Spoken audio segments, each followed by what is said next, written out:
Nah, kalau di teman-teman ada beberapa nanti bisa disunting lagi ya, sehingga apa ya, minimal menurut pembacaan orang selain kalian, misalnya teman atau siapapun, dia menganggap bahwa ini kayaknya udah oke deh, udah enak kira-kira gitu. Ada tone-nya gitu kalau istilah ini.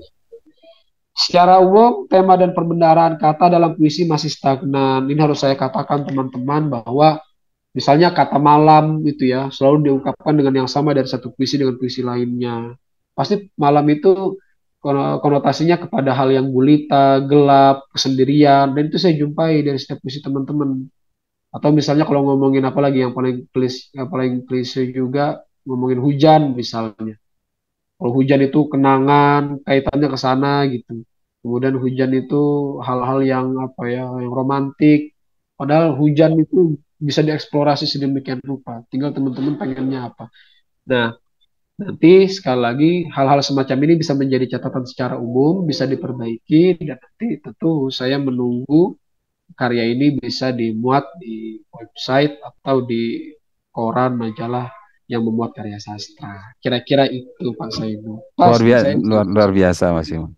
Baik ya, memang waktunya sebentar lagi mau habis, tapi ini memang luar biasa ya. Di kelas saya, Mas Imam, sejak mata kuliah menulis kreatif sastra ini ada di FKIP ULM, itu pertama kali pengajarnya memang sejak awal saya, Mas Imam. hmm. Sempat mata kuliah ini hilang karena saya kuliah. Kalau nggak ada Oh, yang mau ngambil. Yang paling berat dari mata kuliah ini memang sesi umpan balik ya, karena umpan balik itu sangat sangat sangat berharga di dalam proses kreatif seperti Mas Imam tadi ceritakan.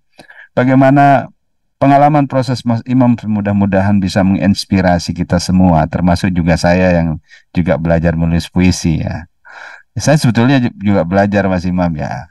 Saya juga mencoba menulis puisi. Kalau saya kasihkan ke Sandi pasti Sandi selalu bilang sampean nggak berbakat nulis puisi gitu.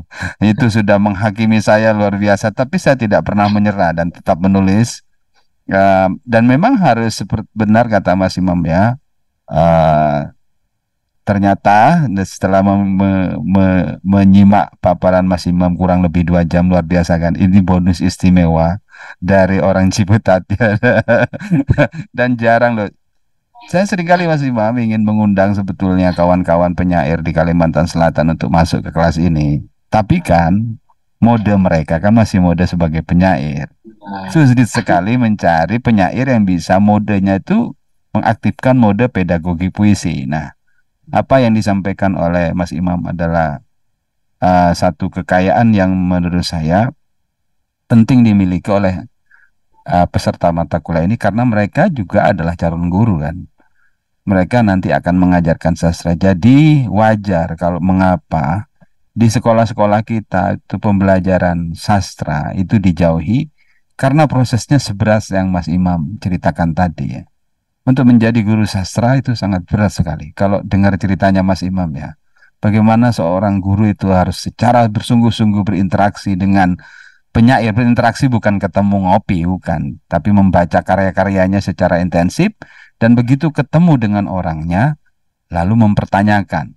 Nah, tadi Mas Imam menitip pesan pada semuanya supaya karya-karya yang masih klise jangan takut untuk dikoreksi ya, betul. direvisi.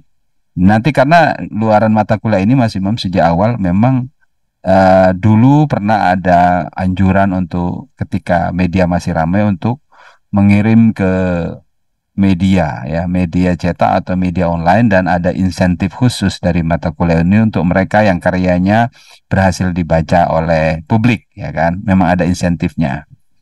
Insentif nilai maksudnya masih bukan insentif duit. Insentifnya Biasanya A, ada iya, ya, ya, karena kan iya, yang menyeleksikan sudah orang lain.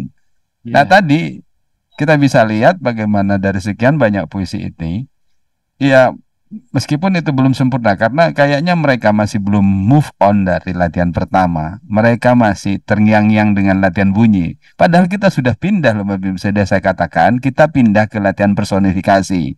Memang bunyi harus dibawa, tapi jangan terlalu setia.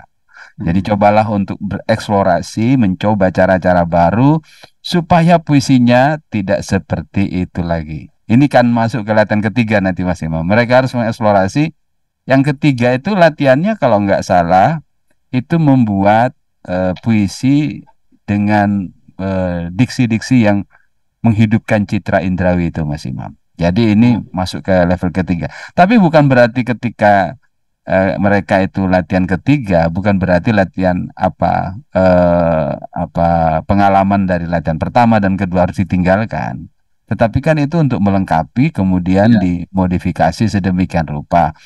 Jadi intinya ya mengapa kita masih klise ya mungkin karena memang interaksi kita, kata Mas Imam, dengan teks-teks puisi masih kurang, perlu diperbanyak. Jadi mungkin semakin banyak ada tawaran tadi yang menarik yang ditawarkan oleh Red Bury tadi ya, kalau Anda simak dengan baik, usahakan setiap malam membaca satu puisi itu ya, ibaratnya seperti wiritan ya Mas Imam ya. Ya. Nggak ada hari tanpa sastra. Itu Ya. kalau diterapkan, saya kira luar biasa. Para mahasiswa di sini akan menjadi guru yang hebat, saya kira, dalam mengajarkan sastra karena di kepalanya ada banyak sekali teks. Nah, mengapa kita menghasilkan teks yang begitu-begitu, kata Mas Imam, ya wajar lah. Karena isi kepala kita mungkin masih isi laundry, atau pisang goreng, atau pentol, gitu kan. Ya, modenya bukan mode sastra mungkin masih. Itu mungkin yang perlu kita perkuat. Terima kasih banyak Mas Imam atas. Tapi saya ingin mempersilakan mahasiswa yang ingin berinteraksi. Mungkin mau tanya apa, silahkan ya. Ini kesempatan langka ya. Silahkan yang mau bertanya. Ada yang ingin ditanyakan terkait dengan paparan tadi atau apa? Tapi mungkin karena ini waktunya sudah apa? Sudah mau habis nih Mas Iman. Sebetulnya waktunya itu cuma 1 jam 30 menit sebetulnya. Ini sudah dapat bonus 30 menit. Sudah banyak mereka. Nah, mudah-mudahan apa yang Mas Imam sampaikan nanti ini bisa disimak kembali ya rekamannya. Karena ini direkam Mas Imam. Tapi sebelum kita akhiri Mas Imam, saya mau tanya dulu nih. Terkait dengan ini kan rekaman ini biasanya semua kuliah tamu di kelas saya itu dibagi di Google Classroom tidak dalam format publik, tapi format unlisted. Jadi hanya bisa disimak oleh peserta perkuliahan ini ya atau peserta perkuliahan mata kuliah ini pada semester-semester selanjutnya. Jadi kuliah sama kuliah tamu daring itu keunggulannya seperti ini Mas Imam ya. Ada yang mau bertanya ya? Kayaknya ada yang ngacungkan tangan tadi. Oh, bukan ya. Oh iya, Rini. Ya, nanti saya tunda dulu Mas Imam. Iya. Ada Rini yang mau bertanya. Silakan Rini.